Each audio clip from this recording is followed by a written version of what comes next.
On the face of it, a game about fighting crabs seems to make perfect sense. Throw in 20 different types of crab, 48 different weapons and 11 arenas. What could possibly go wrong? Quite a bit actually, yeah. And when Glen asked me how I was getting on, I said, and I quote, "Ugh, it's both great and terrible in equal and horrific measure." Why? Let's find out.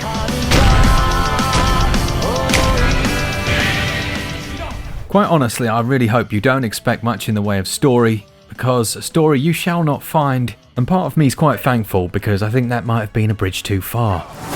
In terms of the gameplay and controls then, this is where it gets interesting. After choosing one of several crustaceans that you'll be delighted to hear include crabs, lobsters, and a few other sea creatures I don't actually know the name of. And they come in all different shapes and sizes with different strengths and weaknesses. And these are unlocked by purchasing them using the cash you've acquired throughout your Mortal Kombat style Crabfest. You'll begin a stage facing off against a fellow crab. They'll have a variety of different weapons in their hands, with one being equipped to each of your claws. You can set these up before you start a round, and again, you can spend your cash on buying new ones, and as you fight against them, you'll then unlock them for the next round. There are two main control types. There's motion controls, and there's, not motion controls, but realistically this is where people are going to have the biggest issue with the game. You'll control your right claw with the right Joy-Con and your left with the left, using the stick to move forward and backwards, and then tilting the Joy-Cons to rotate. There's a boost button, and I use that in air quotes that you can't see because it doesn't really do a great deal. It kind of jumps you in a very strange Goat Simulator-esque way. Attacks are carried out by shaking your Joy-Con or through the ZL and ZR buttons, which was much easier. Interestingly, there is a stamina bar system as well, and you can block incoming attacks by holding those claws up and pressing the RB and LB buttons. So far it sounds simple, doesn't it? In reality, moving your crab around is quite cumbersome. If you've ever been walking along and you lose balance, there's that moment where you're completely out of control of your own body and you do anything to stay afloat. Well, this game feels very similar to that. At first, you'll launch headfirst into the enemy, spamming those buttons like they're going out of fashion, and simply watching percentage bars which you're not entirely sure relate to much climb steadily. You soon realise that you want to keep your percentage low and you want their percentage to go high, as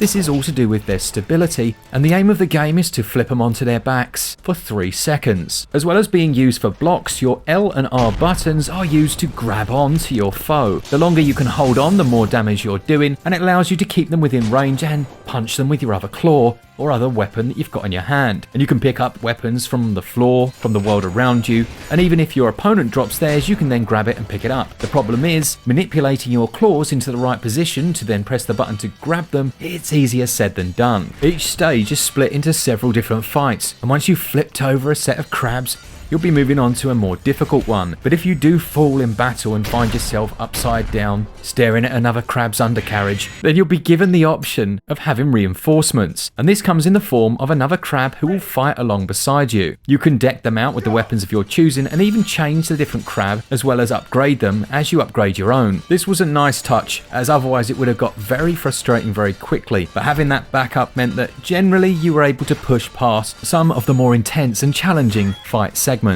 The final round of each stage will be a boss fight.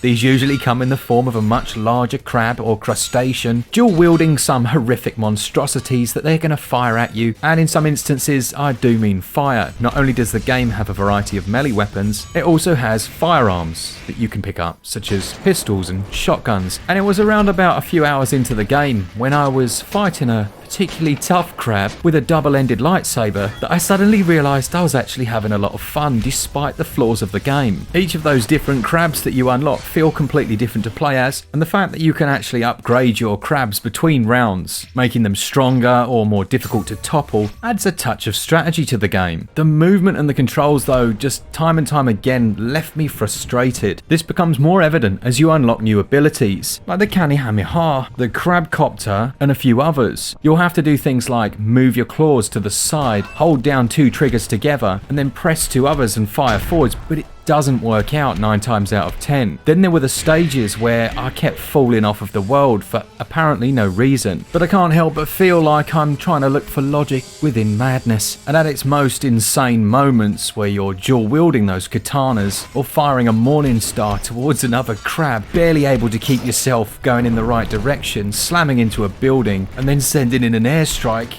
I did have a bit of fun. I'm not gonna lie. Interestingly, there are actually quite a lot of statistics behind the scenes, with each of the weapons having its own statistics panel shown here. The weights of these will affect the physical swing speed as well as the damage they'll deal. You can play with up to 4 players in multiplayer, both online or off. And there is also a versus mode, which is where the game is gonna shine. If this was me and my 3 bros, each with their own decked out crabs when we were 10 years old, it would have made the perfect filler in between GoldenEye sessions. The controls feel horrible at times, it makes no real sense, and how much control you really have over those flailing crab limbs, I'm not entirely sure, but bloody hell, it does feel fun. For me though, I'm gonna have to give controls 11 out of 20. They're just too imprecise, and while entertaining, it is a little frustrating. As far as the gameplay goes, it was a good choice that they added the leveling up, and there are a number of different crabs to unlock. Primarily, you're going to want to pick this one up if you're planning on playing co-op with someone else. Solo play can be fun, but more often than not for the wrong reasons. And I give gameplay 14 out of 20.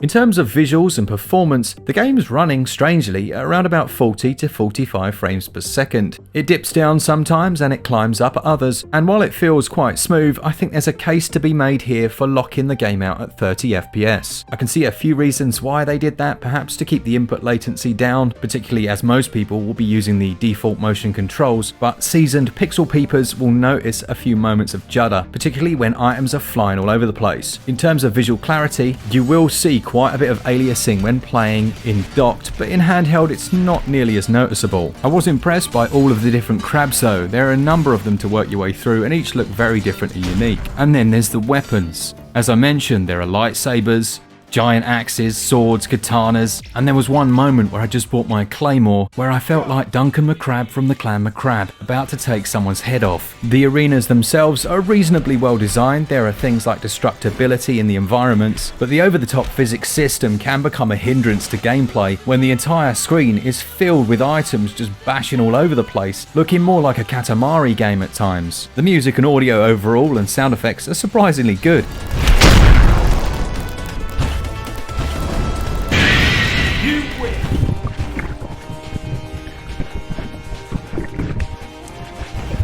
And every now and then it will throw a curveball at the player with a totally new environment but a soundtrack to boot.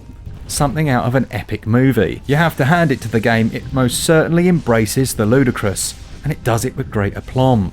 There is a photo mode here, but again the controls for that are quite janky. I was able to cobble together a couple of nice shots, and I guess it's nice that they've included it. But if you die and your partner remains alive, you may find yourself just staring through scenery rather than watching the match. And yes, again you can control the camera, but it's all over the place and can leave you even further from the combat. Overall for me, I give visuals and performance 14 out of 20, but I enjoyed the upbeat and manic audio. It scores 16 out of 20.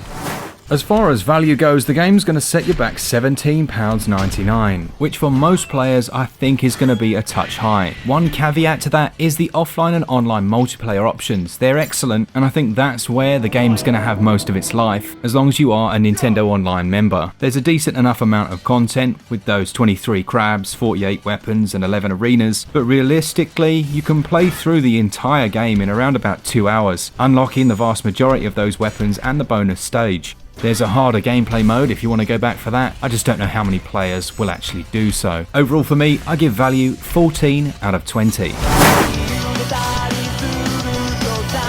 As a party game, Fight Crab excels, particularly in multiplayer. However, as a solo experience, yes, I enjoyed it, but would it hold my attention for that long? I'm not sure. It scores an entirely apt SwitchUp score of 69%. Let me know down in the comments if you're interested in Fight Crab, and hopefully this review has answered any questions you may have. A big thanks as always to our patrons who support us each and every month. We really do appreciate it, and all that's left to say is, for all things Switch, all the time, keep it Switch up. Cheers guys, see ya!